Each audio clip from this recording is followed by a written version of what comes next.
Hey there, friends, Nibs again. Out here at the range today, doing a little bit of goofing around, and it is a very, very windy day today, so I decided to not try to do any challenges or competitions today, but we can still get out here and have some fun, do some plinking, and but I've been wanting to get this review done for you guys, and it's been a little while since I've had this, but I really want to get this done and tell you guys about this fantastic scope that was sent over to me by the good folks over at Riton to take a look at. This one is their 3 conquer 6 to 24 by 50. Such a fantastic scope. I thought their 1 conquer 6 to 24 by 50 was an awesome scope, and it really is. But this one just, I can't imagine what the 5s and 7s look like, but this one is really, really nice. I do have one kind of con about it, but we'll talk about that a little bit later. But right now, all I can say is that the glass is superb in this thing. Let me do, the bolt is open, mag is empty. We'll do a little flyby with it. So I have this mounted up on my Anschutz Model 64 MPR. Really, really nice gun, made in 2002.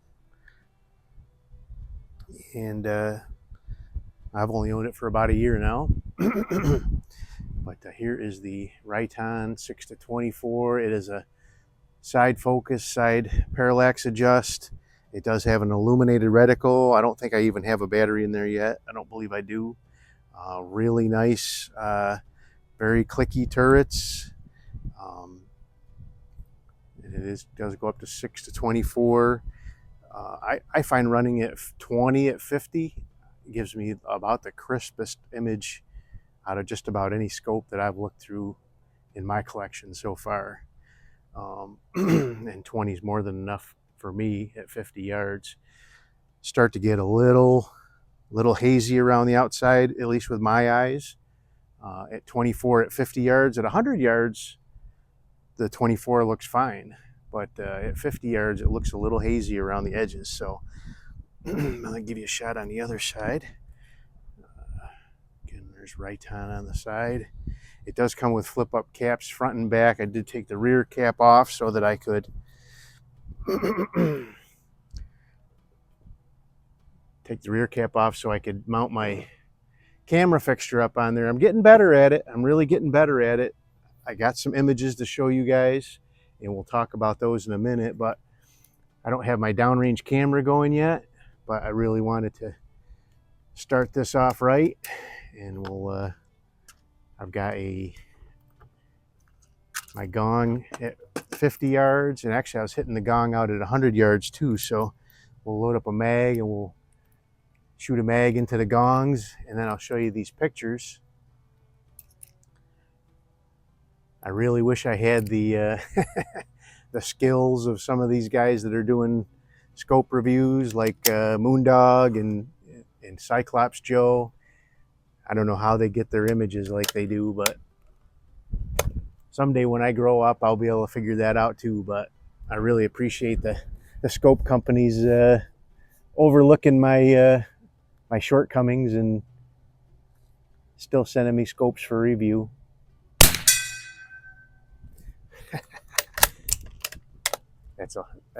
That gong is a lot of fun. All right, one more there, and then we'll try to reach out to 100.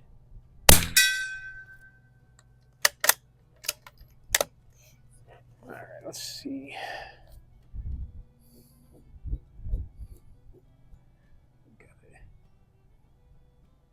And it just brings it right in, just absolutely crystal clear.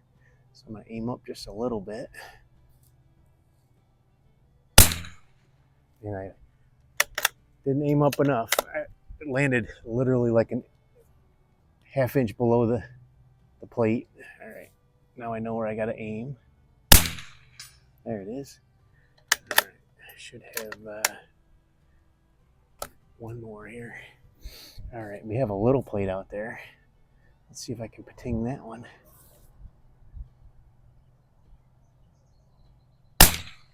Nope, I went right underneath it. But anyway, enough having fun. Let's talk some shop here. So I'll get my camera, my phone, my images up here. I did take several images. So I shot. I'll show you the ones at 100 yards first. This one here is the gongs out there. Actually, it is actually like about 117 yards. But this is the 6 power. And again, the camera does not do justice to these lenses at all. I cannot get it to get any crisper than that, but it's a good looking image, but it does not do justice to what these things look like. Now this next one is actually the same vantage point, but turned up to 12x, and really, really nice. You can really see the crispness in the weeds around the sides there. And then really zooming in at 100 or 24x, it really. So when you get up to that magnification, it is tough. It is really tough for a phone to focus on the image and on what's downrange. It did a really good job here. This phone did a lot better job looking through the 3 to 15 that I have, the Riton 3 to 15. I do believe the glass on that one may even be better than this one. And I've said this before, it's tough for a person's eyes to really see the difference between decent glass and excellent glass. The phone really jumps in there and draws that right out. So now this next one is our 50-yard bunker. There were some other folks here shooting when I first got here when I was doing these pictures, so I didn't have any kind of target on the bunker or anything, but you can kind of see our backboard and the weeds in the 50-yard bunker. This here is the 6X at 50 yards. Really pretty crisp all the way around. So let's back up just a tiny bit here. Let's go back to that 100-yard.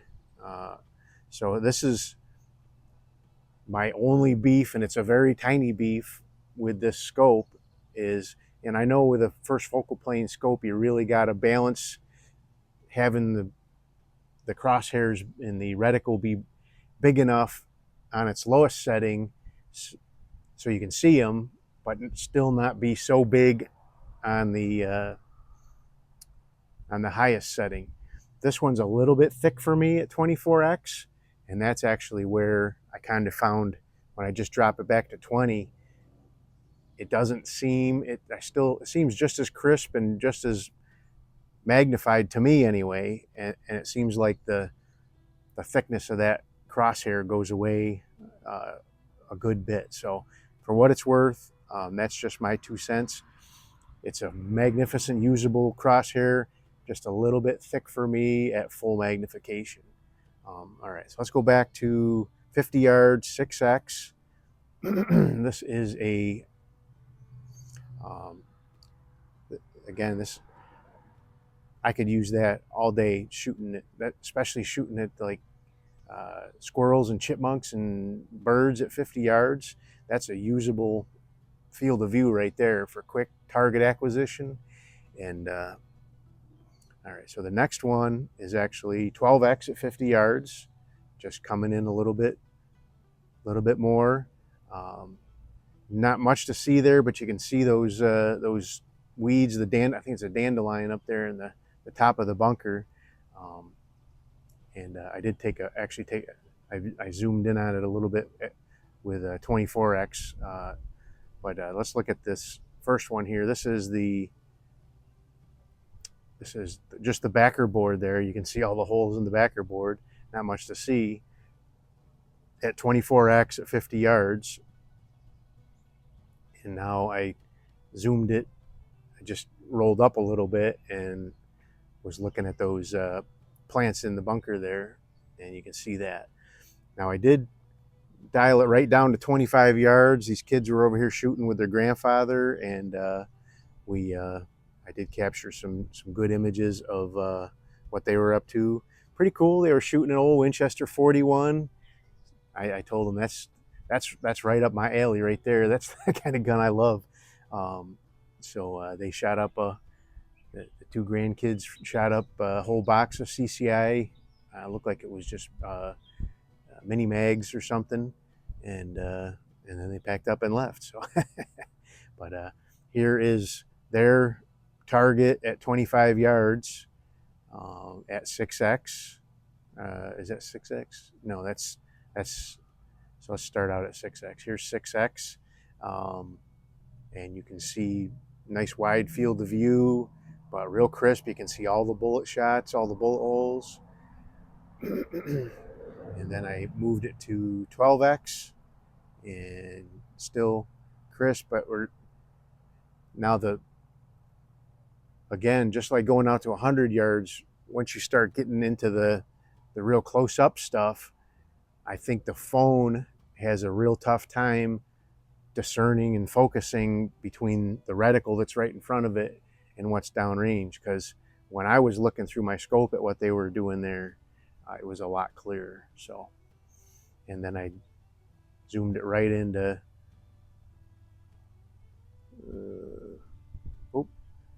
I zoomed it right into 24x, and you can still see what's going on, but it is a little bit blurry on the downrange. This goes down to actually it goes down to 10 yards, but just again, it wasn't blurry like that with me looking through it, but it was blurry like that for the camera. So that's my pictures for what it's worth. I'm gonna pause the camera now, and I'm gonna set my downrange camera up and get ready to do some plinking with this thing and shoot a couple of groups. Right now the wind's not terrible. It's been on and off, gusting pretty hard, and then just a little breezy. Right now the wind flag's doing almost nothing.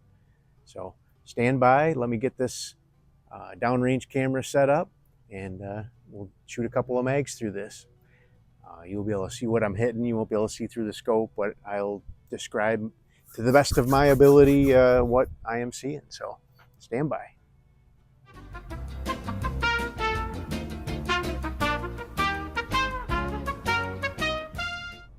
Alrighty, I am back. Got my downrange camera set up now.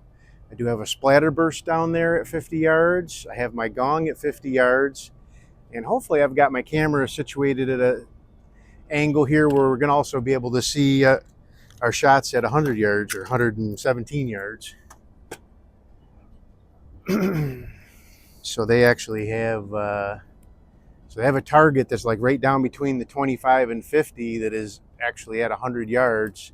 Then they have a whole row of backer boards that are at 100 meters from the firing line here, because they do some 100 meter, at least they used to. I don't know if they still do or not. I haven't heard anything about them, but they used to do some 100 meter matches for like an NRA thing.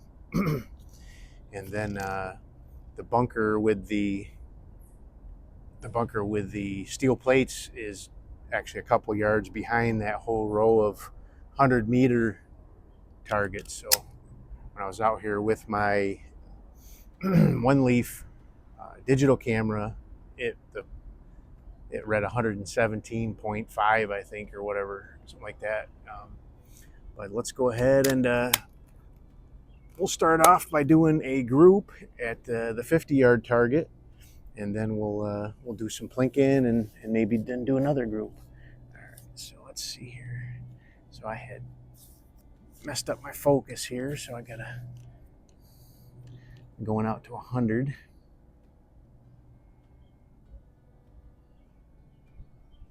There it is. All right. And I am on 20x. So let's go to 9 o'clock.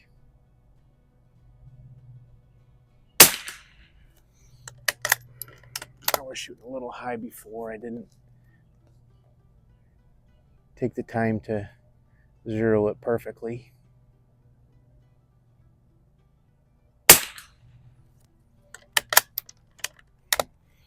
That little red dot that we're looking at there is 5/8 of an inch for reference.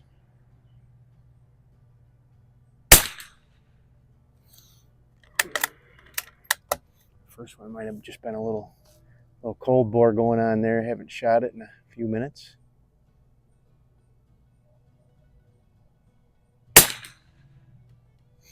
That's not a bad looking group though.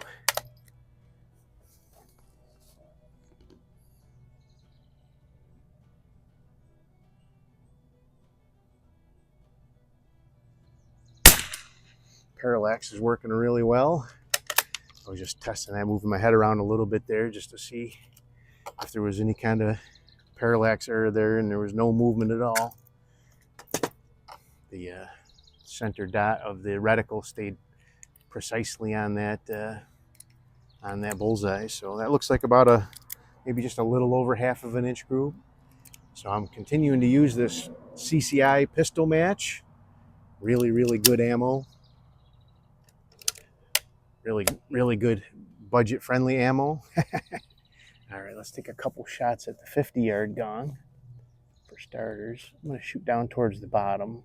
There's actually a little black dot kind of out there in the about 3 or 4 inches up from the bottom. Oop, hit just above it.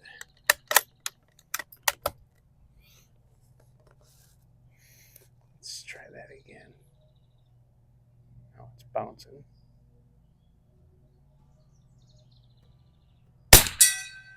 That was closer. All right, so I can't tell by looking at my downrange camera how much of that plate you're actually going to see.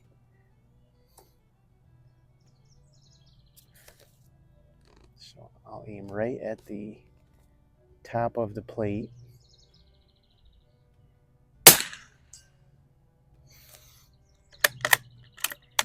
A good hit. Looks like I am hitting towards the bottom of it though.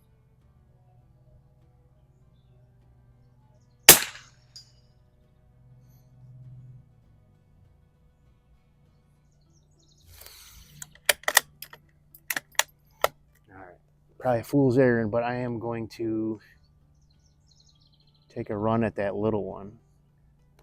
I'm going to use my holdover hash marks here. Got it. It was a nice centered hit too. Again, I don't know if my camera is sitting at 50 yards, so I'm not sure if it's able to resolve that far. But that was a nice little hit on that. It's all so we have it's like a 10-inch plate, and I think that's either a 4 or 5-inch plate sitting next to it. Pretty cool. That was fun. I'm gonna do that. I'm just gonna keep plinking. We've already proved the gun can shoot. Just having some fun now. Great combination though. Nice getting kind of older Anschutz with a very, very nice Riton scope on it. This would be just about anybody's dream gun, I think. Let's hit that. Let's make sure it's not a fluke here.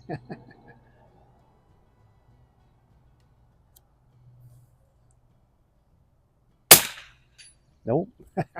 I saw the bullet flying down there, hit right in the middle of that plate. That's fun when you can watch the bullets. All right, let's hit the. So now I know where I got to hold over for 100 yards.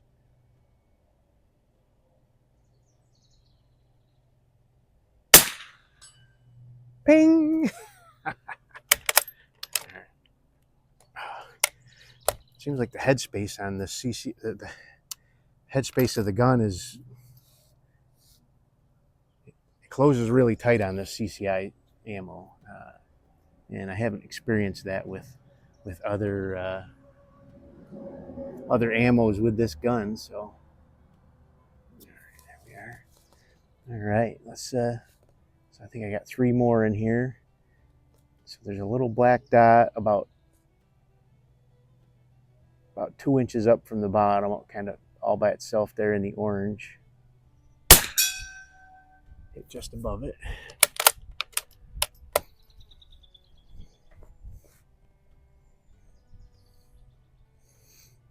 All right, so there's 2 little silver dots about 3 inches up right in the center there.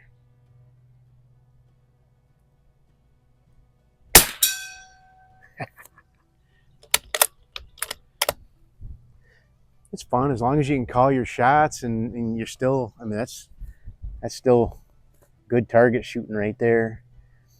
All right, so there's a row of 3 dots going up diagonally right there in the center. I'm gonna aim for the very top dot.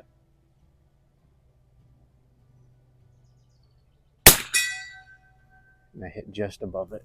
So yeah, I'm just shooting a little bit high with it still. I could go down about 2 or 3 clicks, but I think that's pretty good. But anyway, enough rambling. That is the newest Riton. I think this is the 3rd or 4th Riton I have. I believe it's the 4th. I also have a Riton red dot. That's a fantastic red dot, and a Riton set of binoculars that are magnificent as well. So I haven't had any disappointing products at all. Just absolutely fantastic on all of them. So, but they do get a little bit spendy, but you get what you pay for, right? So I think they're worth every penny. I've looked through scopes that are a lot more expensive than this, and I have not seen the difference from those to these. So anyway, make sure you check these out, Riton.com or Riton on Amazon. They got most of their scopes for sale on Amazon as well. Hope you guys liked the video. Till next time, have a great day.